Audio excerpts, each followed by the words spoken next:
просто потом отказывались от очков, выбрасывали очки и ходили, и все видели, все нормально. Каким образом они могут делать зрение хуже? То, простите, врач хочет, не хочет, он это сделает. Но его месяц-два поддержит, а потом просто сократят. А делают то, что прописано в стандарте. Поэтому без очков ходить, конечно, лучше, чем с очками.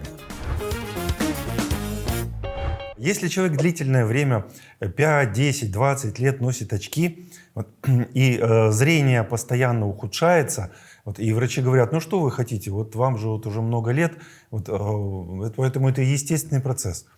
Можно ли отказаться от очков? На самом деле можно. Проблема какая? Только единственная постановка самого вопроса не совсем правильная. Почему?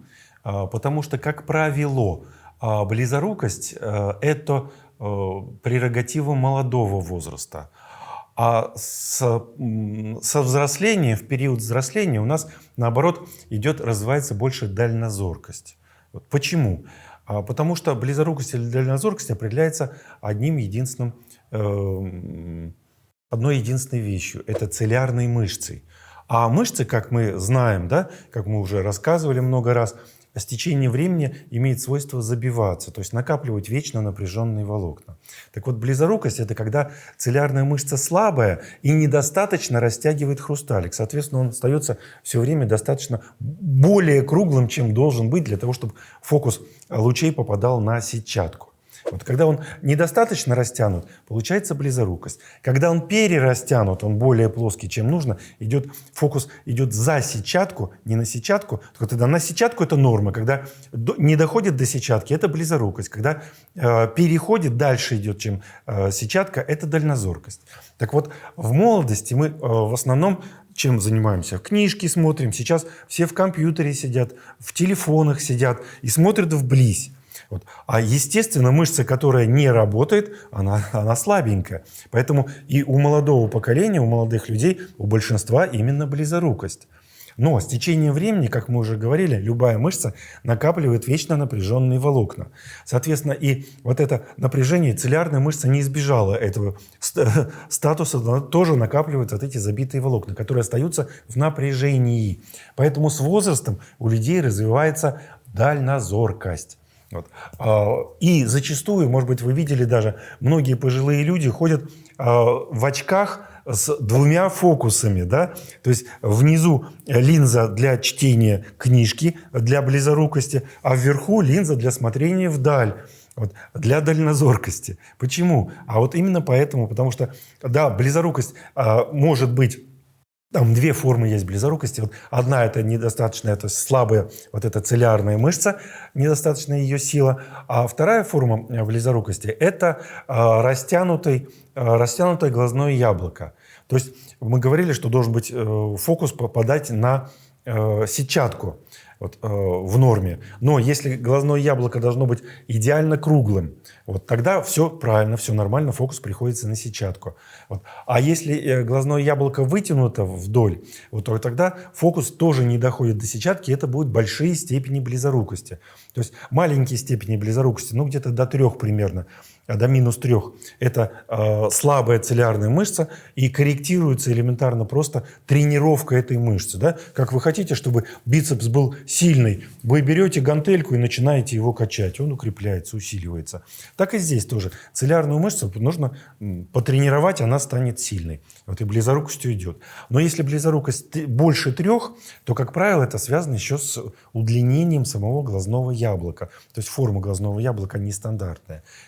И тогда возникает уже большая степень близорукости.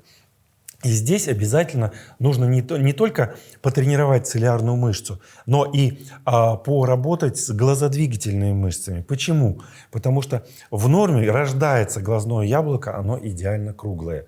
Но у нее и сверху, и снизу, и с боков у глазного яблока есть эти глазодвигательные мышцы, которые двигают нашими глазами вверх-вниз, вправо-влево. Так когда эти мышцы перенапряжены, они сдавливают со всех сторон глазное яблоко, и оно удлиняется. удлиняется. Оно становится за счет этого сдавления более длинным. И вот тогда фокус не доходит. Тогда появляются вот степени близорукости 5, 7, 11 и так далее. Именно связано вот с этим. Поэтому вот такой фактор тоже есть. А с возрастом, как мы говорили, любая мышца забивается, и вот этот хрусталик становится более растянутым. Вот. И, соответственно, возникает еще пресбиопия, то есть возрастная вот эта дальнозор кость. Вот. И опять-таки еще от чего еще зависит близорукость или дальнозоркость? От такого фактора, как тренировка. Да? Вот я говорю, если молодые постоянно сидят в телефоне, им не нужно вдаль смотреть. Естественно, мышца будет слабенькой, потому что она не работает, не тренируется. А если человек, например, работает дальнобойщиком, он постоянно смотрит вдаль, у него тогда мышца постоянно напряжена, и, естественно, у него будет потом с возрастом быстрее возникать, развиваться дальнозоркость. Вот механизм образования близорукости или дальнозоркости достаточно простой. Соответственно, и убрать эти проблемы тоже совсем несложно. Комментарии с вашими вопросами читаю лично. Задавайте, отвечу каждому. Очки вроде бы улучшают наше зрение, да? Но каким образом они могут делать зрение хуже? На самом деле элементарно просто. Если вы берете гантельку и качаете мышцу, мышца становится сильной. Если вы кладете гантельку и качаете мышцу без гантельки, мышца будет слабее. Так? То есть функция, которая... У нас весь организм устроен таким образом, что функция, которая используется, тренируется, она усиливается. Функция, которая не используется, она атрофируется за ненадобностью. Так и тут тоже. Для того, чтобы без очков смотреть вблизь, то есть вдаль и все видеть, нужно напрягать эту цилиарную мышцу. Она напрягается, она тренируется. А если вы надели очки, то линза преломляет свет, и вам не нужно напрягать цилиарную мышцу, она и так все видит. То есть у вас и так фокус приходится на сетчатку. Поэтому отсутствие тренировки, соответственно, это ухудшает силу вот этой самой цилиарной мышцы. Поэтому без очков ходить, конечно, лучше, чем с очками. Получается, что если носишь очки, то глаз ослабляется и не тренируется. Но окулисты почему-то всегда назначают очки. Почему? А элементарно просто. Потому что у нас медицина сейчас в основном преимущественно платная. И даже если врач работает в бесплатной медицине, то его работа целиком полностью определяется количеством пациентов.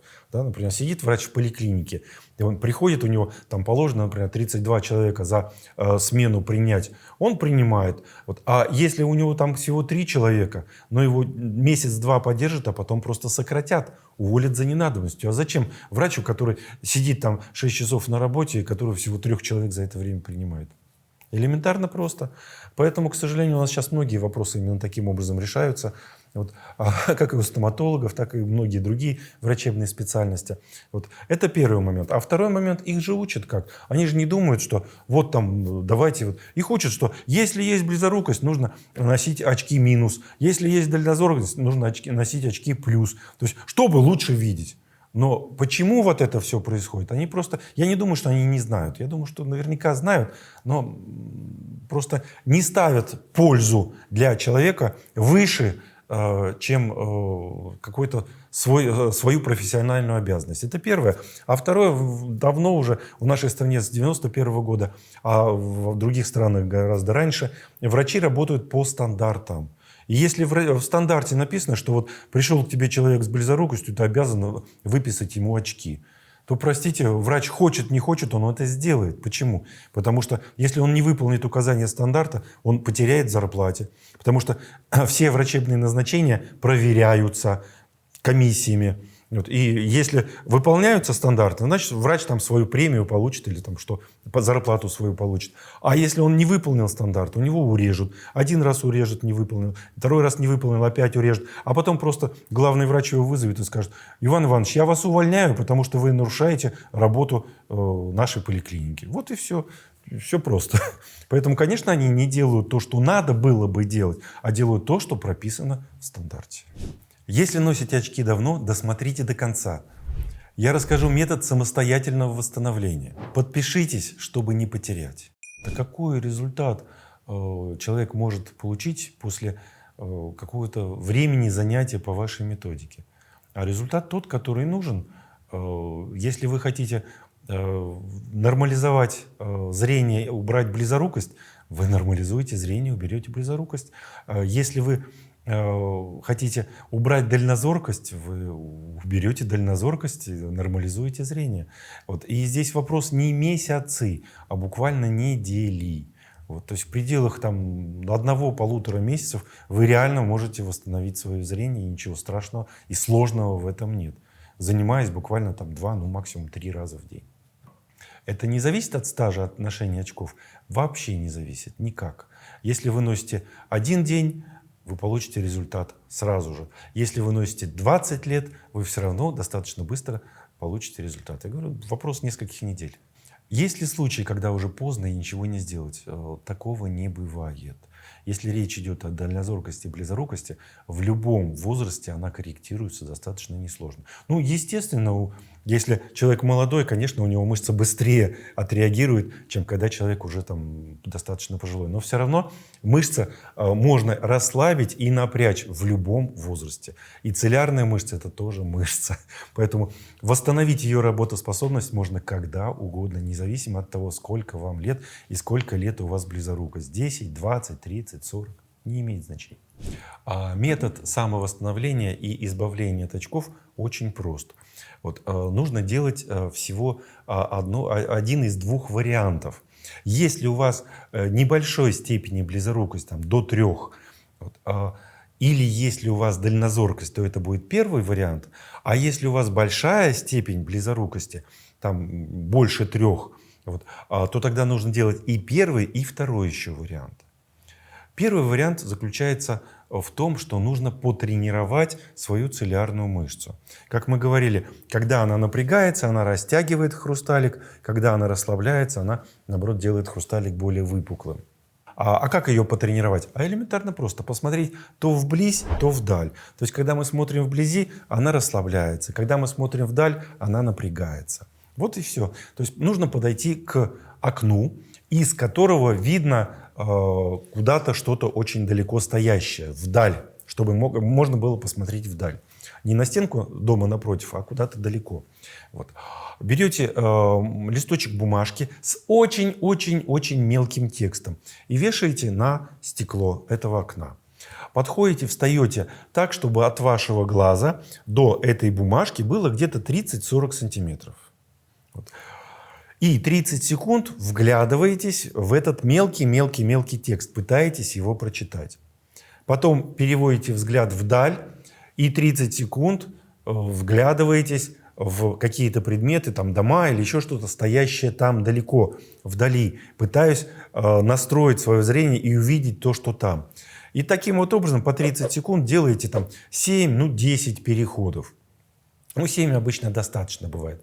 Вот. И уже за вот эти 7 переходов по 30 секунд вы уже, если у вас дальнозоркость, сможете легко прочитать вот этот мелкий текст. Вот. Или если у вас близорукость, вы уже гораздо лучше увидите то, что там вдали за окном. Уже с первого раза обычно есть эффект. Вот. Но если это делать там, хотя бы каждый день, то реально неделю, 2, 3 вы получите очень хороший эффект, восстановите свое зрение. Вот таким образом совершенно легко, как вы видите, элементарно лечатся маленькие степени близорукости, меньше -3, вот, и дальнозоркость. Если у вас близорукость большей степени, больше, чем -3, вот там -5, -7, -11, вот, то тогда к вот этому методу нужно добавить еще один метод. Достаточно простой. Это потренировать глазодвигательные мышцы. То есть что вы делаете? Смотрите вверх, напрягаетесь. Потом смотрите вниз, напрягаетесь. Смотрите вправо, напрягаетесь. Смотрите влево, напрягаетесь. Потом круговые движения в одну сторону, в другую сторону. Потом 8 вот такую. Вот. И потом, после того, как вы вот это поделали, так делаете несколько раз. Там, 10 раз, например, вот это вправо-влево, вверх-вниз, круговые в одну, в другую и 8. Вот, раз 10 делаете вот такие вот упражнения. Вот. И после этого нужно расслабить еще глазодвигательные мышцы. То есть закрываете глазки, пальчиками указательными надавливаете снаружи вот так внутрь, слегка, не сильно. Там, 7 раз сюда, потом 7 раз наоборот глаза как бы наружу изнутри, 7 глаз сверху вниз и 7 раз снизу вверх. И потом еще можно вот так 2 пальчика взяли, вот просто как бы слегка на них вот так понадавливать. Вот такое простейшее упражнение тоже и убирает большие степени близорукости. Вот таким простейшим способом вы достаточно быстро имеете возможность выкинуть ваши очки в мусорную яму. Как отказываться от очков? В какой момент от них отказаться, занимаясь по этой методике? Тогда, когда вы начнете видеть настолько хорошо, насколько вам уже не будет эта близорукость или дальнозоркость затруднять вашу жизнь. Если я вижу достаточно хорошо, там, 10 метров, например, у меня нет необходимости видеть идеально там, за 100 километров, да я могу уже выбросить очки, пожалуйста. Вот. А если я хожу, спотыкаюсь и не вижу вот то, что передо мной, значит, наверное, еще рано выкидывать очки. Вот. Но опять-таки напоминаю, что очки расслабляют вот эту цилиарную мышцу, да, не тренируют. Вот поэтому, когда будете делать упражнения, которые я сказал, их делать обязательно без очков. Если у вас в голове все время крутится мысль, а почему мне всю жизнь врачи-офтальмологи говорили обратное? Добро пожаловать в реальность. Ваше зрение всегда можно восстановить. На бесплатном вебинаре «Запретные темы в медицине» или то, чему не учат врачей, я бесплатно разбираю все эти темы. Приходите, подписывайтесь и все узнаете. Очень правильная техника, как раз она принадлежит Мирзакариму Нарбекову. Это вот тот человек, у которого я, собственно, вот эту технику и подсмотрел. И абсолютно правильная техника, и даже с точки зрения физиологии, оно все верно и все правильно. И у него он приводит массу примеров, когда люди с огромной степенью близорукости, там минус 11, например, да, просто потом отказывались от очков, выбрасывали очки и ходили, и все видели, и все нормально. Поэтому у него такие примеры есть, у него и масса народу побольше. А я просто даю своим пациентам вот эту технику и потом как бы не отслеживаю результат, что там получилось, что-то нет, потому что статистику не веду. Что из этого видео вы должны запомнить основное? Это то, что первое, что вы можете всегда достаточно быстро, легко, несложно избавиться от очков и ходить без очков. Конечно, есть люди, которым нравится, когда на них очки, потому что они считают, что это красиво. И ради бога, пожалуйста, ходите на здоровье. Но тогда уж, если вы хотите в очках ходить, то, может быть, тогда лучше сделать плоские стекла и восстановить свое зрение и видеть великолепно. Тогда можно очки носить просто для украшения. А если вы хотите отказаться от очков, то вот эта техника, которую я вам сегодня привел, она испытана, она отработана и работает очень хорошо и достаточно быстро. Поэтому вы всегда имеете возможность скорректировать свое зрение, независимо от того, близорукость у вас, дальнозоркость или какая степень близорукости. Вы имеете возможность скорректировать и отказаться от очков. Благодарю вас. И обязательно загляните в плейлист «Зрение». Там разборы по катаракте, глаукоме, сетчатке. Подпишитесь, нажмите на колокольчик. Здоровья вам, всего доброго.